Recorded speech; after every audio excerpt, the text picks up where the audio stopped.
you so much for listening for my fashion design class. Today I wanted to touch base of how we can decide for new collections color. So there's many ways to go around about it. Most company that like bigger, like a corporate type of setting, more than like couple hundred employees, like they do have like a WGSN style site subscription, so they can tell you like year and 2 years ahead of what colors are coming for certain season.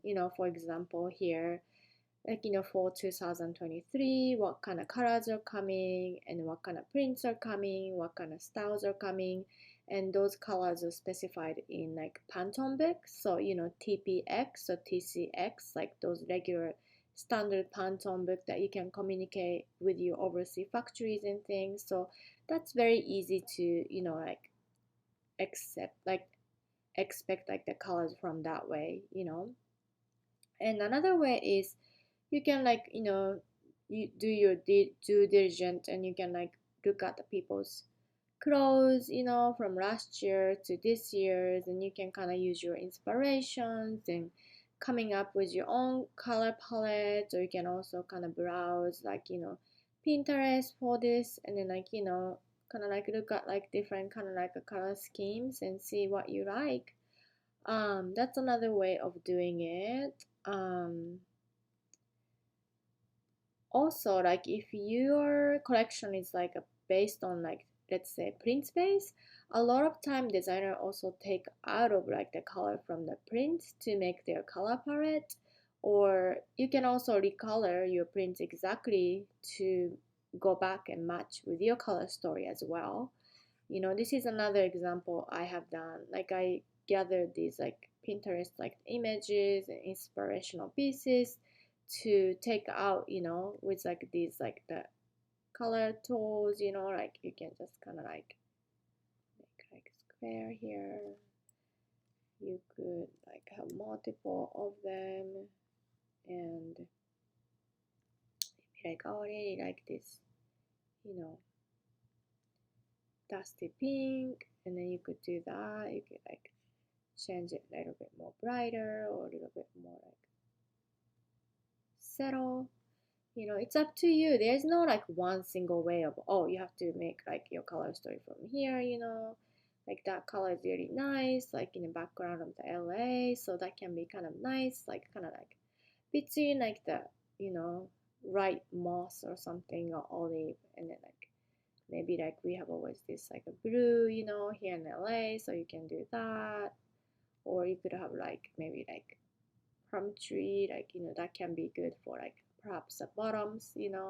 So that's how you do. And also like you definitely want to have basic color throughout the season, whether if it's like autumn to winter, spring to summer. Like many consumer definitely likes to wear basic colors for like the bottoms, and some people really prefer just like a basic color for like a t-shirts and tops and as well. So you want to make sure your collection and identity, and make sure what are your basic colors, the nude, indigo, black, whites, like these like the little bit off, like the murky pastels, olives, heather gray, charcoal gray. You can decide on your basic, and basic can just carry on throughout the season, so you don't have to really change the basic color.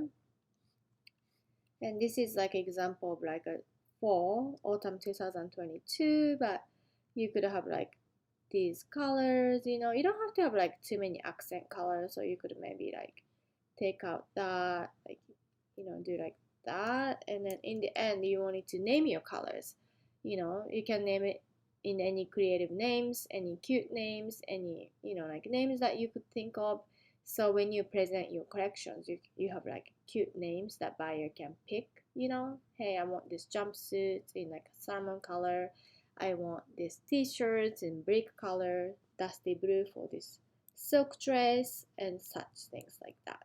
So that's one of the way to like make your color stories. And when you are making color palettes and things, you wanted to make sure that you either use TPX or TCX. P stand for the paper, so it's Pantone standard for the paper.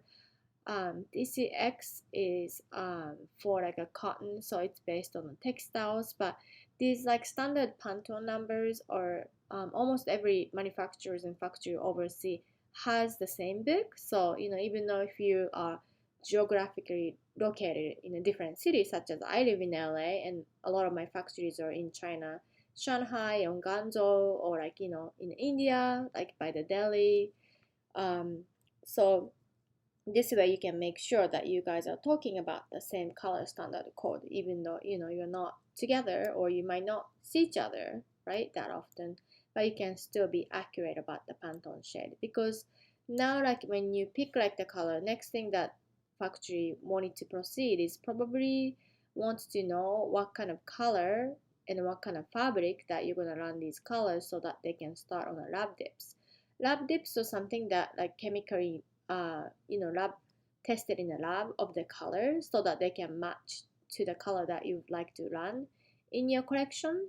So they would like proceed with lab dip testing. They usually have ABC or different options that are closely matched to your Pantone standard, and then they can mail it to you, and then you can just kind of say 20% more blue or approved, or like you want it to be like 10% lighter, like 20% more yellow in it. You can give like the revisions to the factory and have them proceed with like a second like batch, or like approved with correction and things like that's what you can do. So yeah, like if you're doing like, let's say in this print, right, you wanted to take out colors from this print, then you could easily do that, like maybe like a marshmallow white color. You can do like nice like cherry blossom. You can do this like mountain meadow. There's like blues that's like really good and nice, and perhaps maybe like this like gray kind of thing. So yeah, this can be like your color palette as well, and then you can use it for different groups such as t-shirts, wovens,